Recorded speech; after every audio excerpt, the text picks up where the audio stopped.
In this video, let's understand what a two-dimension matrix is, or a two-dimension array, which I have given the name as matrix here. If you notice the declaration, you see that there is a comma here. That's an indication that this is a two-dimensional matrix. Now, I have taken the most simplest form of a matrix so that it's easy for us to understand with predefined sizes.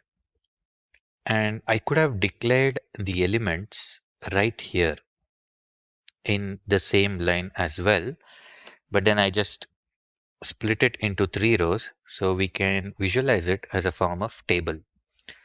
So a 3 by 3 matrix or an array is basically called a two-dimension array here because it has a row component and it has a column component.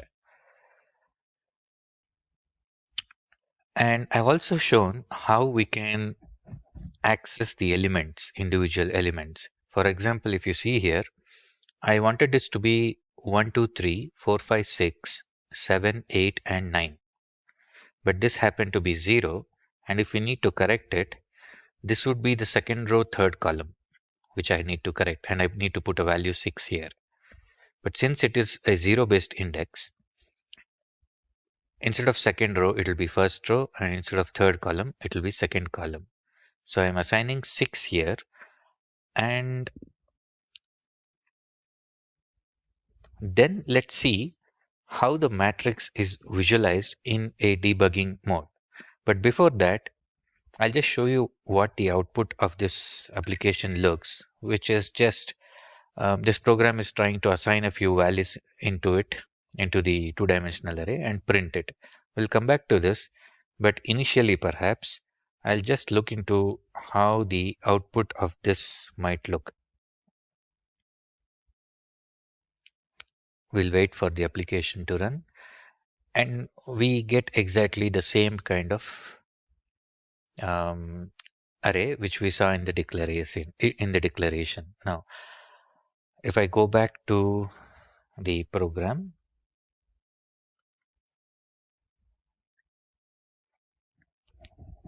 and if you see how we've done it, we've actually used 2 loops. So I'll come back to this. First, let's understand how this matrix or an array might look in the debugging mode, so we have a clear understanding of it. So what I'll do, I'll just put a breakpoint here before the assignment so that we can see the modifications live, and perhaps a breakpoint here. And then I'll start debugging this application. We'll wait for it to compile. And we have this debugger view shown here on the left side. At any point of time, this debugging view actually shows the variables and the values which are there in the current context. So up till this point. And if you see, we are waiting to execute the line number 9. So if I just expand this, we can see how the actual array looks like this. So this entire thing is the array content. The 0th row and the 0th column, the 0th row and the first column, so on and so forth. Now, if you happen to see, in place of having a 6 here, initially I made a mistake and I put it as 0. And now when we step into the code by using this,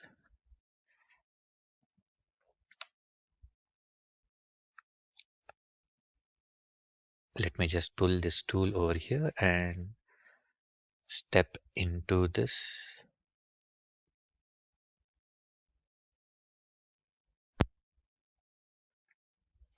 So the moment I step in, we can see that the value of 1, 2 element was changed to 6, and it is also highlighted here. So basically in the debugging mode, whenever some value changes, it also highlighted just to bring it into our attention. And we are now waiting here to execute the rest of the code. So if I just say continue, I'll see that I do have the output here, just like what we saw in the independent terminal.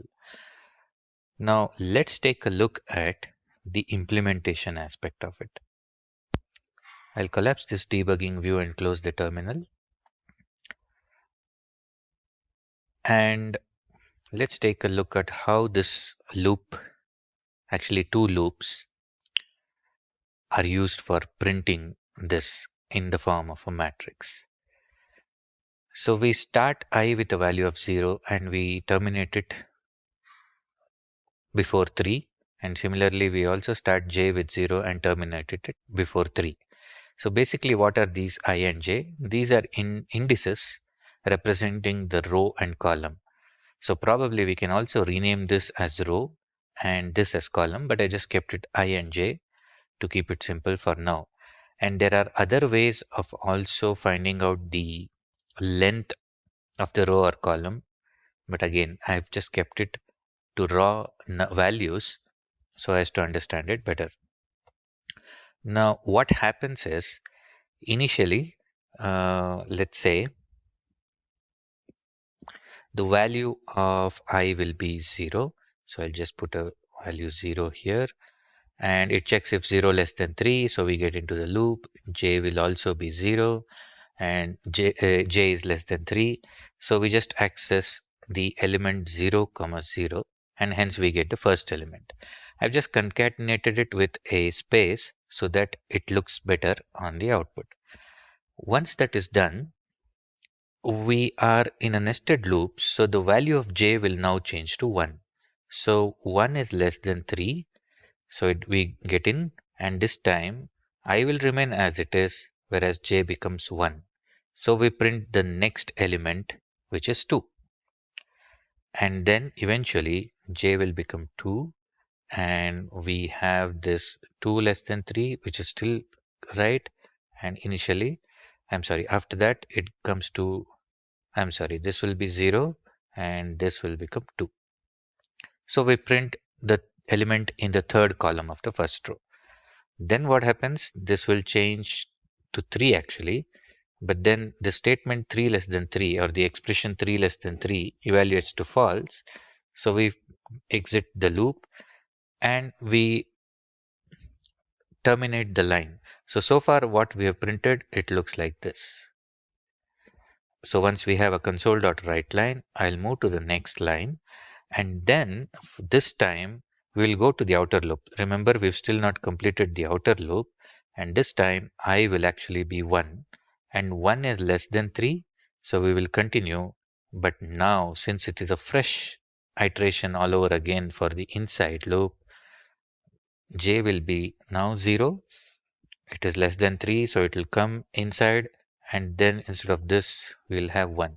So we'll print the element at second row and this will again be 0. So first column.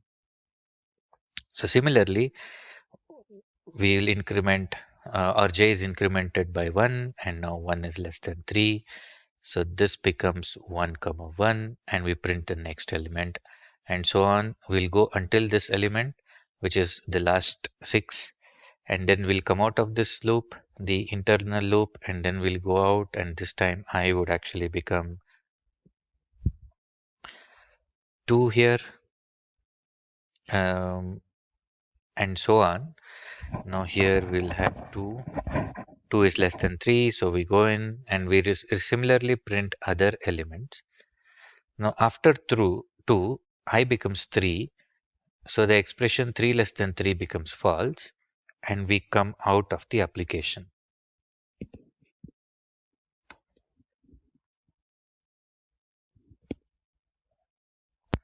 Since we have only one statement here, the braces here were optional, but I just went ahead and included it for the sake of uniform, for just keeping it uniform and also keeping it visually more clear.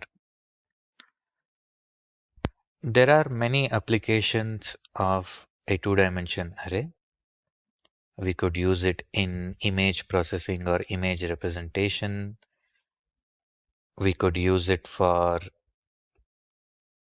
mathematical applications like maintaining matrices and solving matrix related problems, so on and so forth. And like I told initially, this was the most basic form of a matrix where I've just hard coded some of the values of the values of the matrix itself, and I'm also hard coding the row and column maximum values. So we can actually make this variables, and we can ask the user for a particular size, and on the fly we can accept these values from the user himself and then do any processing that we want on this matrix. So to conclude, we just saw a very simplistic and a basic implementation of a two-dimension matrix where we initialize the values first. We also saw how to modify some values if we had to, and then we saw how to print the values of the matrix on the screen.